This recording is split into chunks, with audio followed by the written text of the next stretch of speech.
अभियुक्तों को गिरफ दाबी में शताधिक ग्रामवासी रास्ता अवरोध। आनंदपुर उपखंड नंदीपदा थाना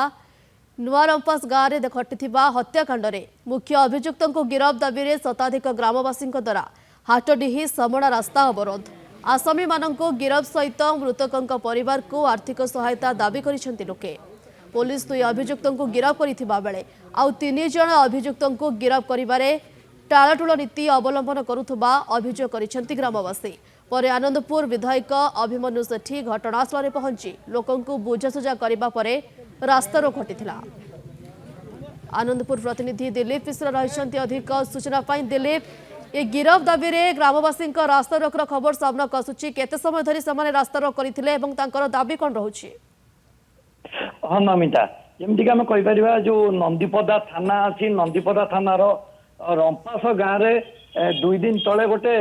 सुना बंधक को लेकिन गोटे हत्याकांड घटी जाइए। रंपास गाँव जो विश्वनाथ ओझा अच्छा स्त्री से गाँव बाबुली पई स्त्री रमामणि ओझा को 3 वर्ष तले गोटे 3 भरी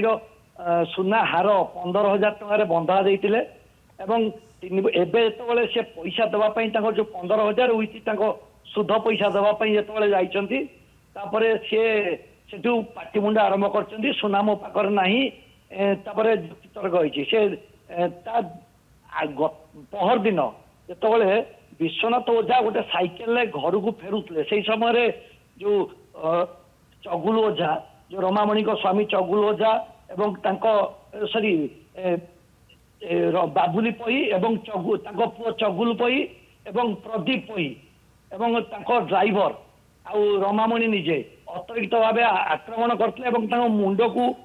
पिटी छतु कर देते गुरुतर अवस्था पुओ आ ग्रामवासी सहयोग आनंदपुर मेडिकल अणाइला अवस्था जो गुरुतर होता परदिन कटक स्थानांतर कराइला से गोटे प्राइवेट नर्सिंग होम चिकित्सित अवस्था गत काली मृत्यु होता तेज मृत्यु खबर गाँव में प्रचारित होती मृतदेह तले गाँव में पहुंची मृतदेह को रास्ता रखिकी गत काली अपराह राति 2टा पर्यंत रखी रास्ता रोक करते घटनास्थल आम केन्दुझर एडिशनल एसपी प्रत्युष महापात्र नेतृत्व में आनंदपुर उपखंडर जो समस्त 5गोटी थानार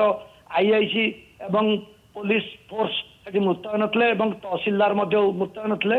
विलंबित राति आनंदपुर जो एमएलए अच्छा अभिमन्यु सेठी से घटनास्थल पहुंची परिवार लोक बुझासुझा करते से समय मध्य पुलिस त्वरित कार्यानुष्ठान ग्रहण करी जो रमामणि ओझा एवं रमामणि पई एवं पुओ जो प्रदीप पई 2 जन को गिरफ करता काली सीन रिक्रिएशन भी करता केमिति मारी जो चगुल पई एवं बापा बाबुली पई एवं ड्राइवर 3 जन बर्तमान सुधा फेरार अच्छा 3 जन को गिरफ दाबी से रास्ता रोक करते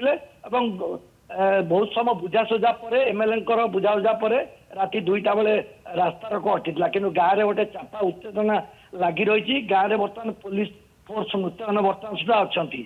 निहाती विधायकों प्रतिश्रुति पर रास्ता रोक तो हटी किंतु गाँव में भी वर्तमान सुधा उत्तेजनामूलक परिस्थिति देखा मिली। धन्यवाद दिलीप, आपको अधिक सूचना पाई।